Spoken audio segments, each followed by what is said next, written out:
Nel chiostro del Palazzo della Cultura in piazza San Francesco, l'Università Popolare di Sora ha organizzato un incontro dibattito con il professor Parisio Di Giovanni, docente di psicologia della comunicazione presso l'Università di Teramo e direttore dello spin-off Really New Minds, per discutere sull'approccio scientifico alla vita in una prospettiva di empowerment sociale.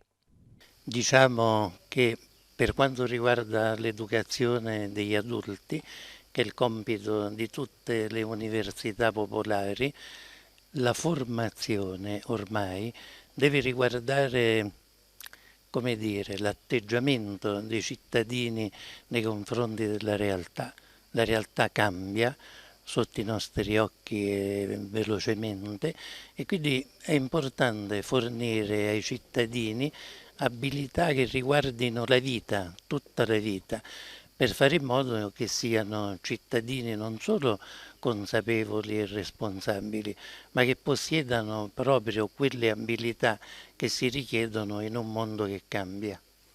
La discussione con il professor Di Giovanni ha avuto il fine di educare i cittadini allo sviluppo dell'abilità sociale chiamata approccio scientifico alla vita. È un'abilità fondamentale per la vita, specialmente nel mondo di oggi.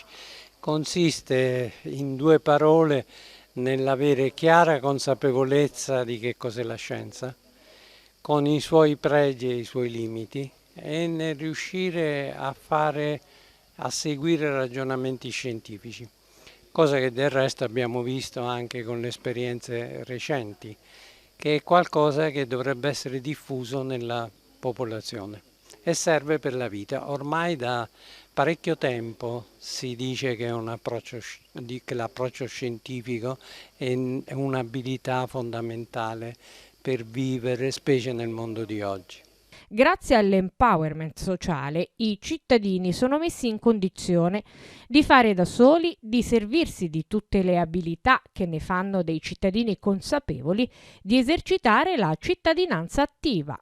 Si esagera il peso della scienza, si crede che sia onnipotente, non lo è limitata, lavora nell'incertezza, con probabilità, ci dà poche cose e invece molti si aspettavano chissà che cosa dalla scienza.